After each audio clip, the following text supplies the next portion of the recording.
NEPয়ে যি 4 বছৰীয়া ডিগ্ৰী পাঠ্যক্ৰম অনুমোদন জনাইছিলে সেই পাঠ্যক্ৰমৰ লগতে NEPৰ বিভিন্ন দিশ আলাপ আলোচনা কৰি আমি সকলো ষ্টেক হোল্ডাৰৰ লগত কেইবালানিও আমি আলোচনা কৰাৰ পাছত গুৱাহাটী ইউনিভাৰ্চিটিত আমি আটাইকেইখন ইউনিভাৰ্চিটিৰ কাৰণে 4-year ডিগ্ৰী কোৰ্ছৰ মডেলটো মাননীয় মুখ্যমন্ত্ৰীয়ে শুভ উদ্বোধন কৰিছিল আৰু ইতিমধ্যে ইয়াৰ কাৰিকুলাম ইয়াৰ সিলেবাস বিভিন্ন বিশ্ববিদ্যালয়ে প্ৰস্তুত কৰিছিল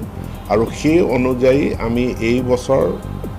NEP মতে 4 বছৰীয়া ডিগ্ৰী পাঠ্যক্ৰমৰ আমি নামভৰ্তি কৰিলোঁ আৰু নামভৰ্তি কৰাৰ পাছত আজিৰে পৰা সকলো মহাবিদ্যালয়ত পাঠদান আৰম্ভ হৈছে গতিকে সকলো ছাত্ৰ ছাত্ৰী আৰু উচ্চ শিক্ষাৰ অনুষ্ঠানলৈ মোৰ ফালৰ পৰা এটা নতুন অধ্যায়ৰ শুভাৰম্ভ সুকলমে কৰাৰ বাবে মই তেওঁলোকক অভিনন্দন জনাইছোঁ আৰু আশা ৰাখিছোঁ আমি ভাৰতবৰ্ষৰ ভিতৰতে NEP প্ৰয়োগ কৰাৰ ক্ষেত্ৰত আমি এখন আগৰণুৱা ৰাজ্য হিচাপে আমি আগবাঢ়ি যাম মূলতঃ ইয়াত এইটো নতুন বহুত একো নাই ইয়াৰ আগত আমাৰ যি চইচ বেছড কাৰিকুলাম আছিল তাত বহুখিনি কথা আছিল এতিয়া ইয়াৰ কিছু কাৰিকুলাম সিলেবাছখিনিৰ অলপ ৰিডিজাইনিং কৰা হৈছে আৰু ৰিডিজাইনিং কৰাৰ লগে লগে যিহেতু NEP এটা ষ্টুডেণ্ট চেণ্ট্ৰিক পলিচি হয় গতিকে ছাত্ৰ ছাত্ৰীৰ সুবিধা হোৱাকৈ এই পাঠ্যক্ৰমখিনি আয়োজন কৰা হৈছে আৰু যাৰ ভিত্তিত যদিও 4 বছৰীয়া কোৰ্ছ কিন্তু 3 বছৰতে কোনোবাই ডিগ্ৰী লাভ কৰিব আগতে যেনেকৈ 3 বছৰত লাভ কৰে এতিয়াও 3 বছৰত লাভ কৰিব কিন্তু চতুৰ্থ বছৰটো কৰিলে তেওঁ যিটো পোষ্ট গ্ৰেজুৱেট মাষ্টাৰ্ছৰ কাৰণে তেওঁ 2 বছৰৰ ঠাইত এবছৰ কৰিলে তেওঁ মাষ্টাৰ্ছ লাভ কৰিব তাৰোপৰি ইয়াত মই আজি বিভিন্ন ষ্টুডেণ্টবিলাকে তেওঁলোকে কেইটা মেজৰ লৈছে কেইটা মাইনৰ লৈছে কোনোবাই মেজৰ লোৱা নাই এই গোটেইখিনি চাই দেখিছোঁ বহু সংখ্যক আধা সংখ্যক ছাত্ৰ ছাত্ৰীয়ে ছিংগল ছাবজেক্টত মেজৰ লৈছে কিন্তু আধা সংখ্যকে 2টা ছাবজেক্টত তেওঁলোকে মেজৰ লৈছে আমি ইয়াক ইমপ্লিমেণ্ট কৰাৰ জৰিয়তে যেনেকৈ শিক্ষক শিক্ষয়িত্ৰী সকলো সুবিধা অসুবিধাখিনি বুজিব আৰু ছাত্ৰ ছাত্ৰীসকলেও বুজিব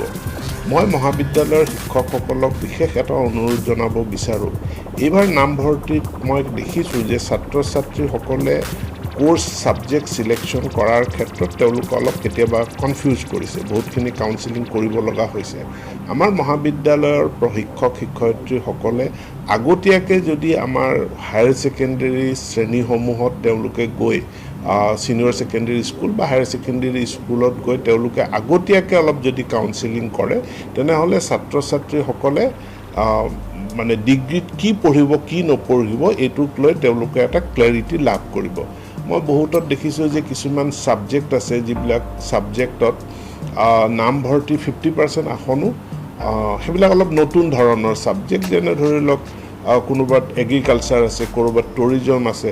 এইবিলাক ছাবজেক্টত ছাত্ৰ ছাত্ৰীয়ে আধা সংখ্যক আসনো ফুলফিল হোৱা নাই মই ভাবোঁ যে ছাত্ৰ ছাত্ৰীসকলৰ ক্ষেত্ৰত এই নতুন ধৰ্মী যিসমূহ বিষয় আছে বা কোৰ্ছ আছে এইবিলাকৰ ক্ষেত্ৰত সজাগতা সৃষ্টি কৰাৰ কাৰণে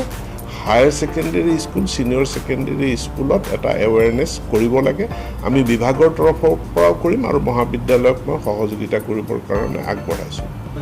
নাই প্ৰথম এটা বছৰ সমাপ্ত কৰি পেলাই যদি কোনোবা যে এটা বছৰৰ পাছত এবছৰ তেওঁ পঢ়িলে 2টা ছেমিষ্টাৰ পঢ়িলে 2টা ছেমিষ্টাৰ ক্ৰেডিটখিনি লাভ কৰিলে কিন্তু দ্বিতীয় থাৰ্ড ছেমিষ্টাৰলৈ তেওঁ যাব নোৱাৰে তেওঁৰ কিবা ব্যক্তিগত অসুবিধা হ'ল তেওঁ এটা বছৰৰ কাৰণে এখন চাৰ্টিফিকেট পাব অৰ্থাৎ চাৰ্টিফিকেট তেওঁৰ যিটো কোৰ্ছ 2 বছৰ সম্পূৰ্ণ কৰিলে তেখেতে ডিপ্ল'মা পাব এতিয়া ডিপ্ল'মাটো যিটো 4টা ছেমিষ্টাৰ তেওঁ সম্পূৰ্ণ কৰিলে আৰু তাত তেওঁ যি ৰিকুৱাৰ্ড মানে ক্ৰেডিট পাব লাগে সেইখিনি তেওঁ পাইছে গতিকে তেওঁ ডিপ্ল'মাৰ কাৰণে যোগ্য 6টা ছেমিষ্টাৰ সম্পূৰ্ণ কৰিলে তৃতীয়টো বছৰ সম্পূৰ্ণ কৰিলে তাত তেওঁ ডিগ্ৰীৰ কাৰণে যোগ্য চতুৰ্থ বছৰটোত অনাৰ্ছৰ কাৰণে ৰিচাৰ্চ কাৰণে অৰ্থাৎ ডিগ্ৰী উইথ অনাৰ্ছ ছাত্ৰ বা ছাত্ৰীগৰাকীয়ে লাভ কৰিব আৰু তাৰ পাছত তেখেতে উচ্চ শিক্ষাৰ যিটো মাষ্টাৰ্ছৰ কোৰ্ছটো আছুতীয়াকৈ কৰিব লাগিব নাই মই প্ৰথমটো এতিয়া আণ্ডাৰ গ্ৰেজুৱেটৰ কথাটো কৈ আছোঁ আণ্ডাৰ গ্ৰেজুৱেটত 2 বছৰৰ শেষ কৰাৰ পাছত তেওঁৰ যি ক্ৰেডিট ৰিকুৱাৰমেণ্ট থাকে সেই ক্ৰেডিটখিনি লাভ কৰাৰ পাছত তেখেতে ডিপ্ল'মা ইন BA মানে যিটো কোৰ্চ আছিলে ডিপ্ল'মা ইন আৰ্টছ বা ডিপ্ল'মা ইন চাৰ্চ সেইটো তেওঁ লাভ কৰিব 4 বছৰ কৰাৰ পাছত কাৰণ আমাৰ আগতে আছিলে 3+2 এতিয়া হৈ যাব 4+1 কাৰণ এই ডিগ্ৰীটোতে তেওঁ অনাৰ্ছটো অন্তৰ্ভুক্ত কৰি ল'ব পাৰিব অৰ্থাৎ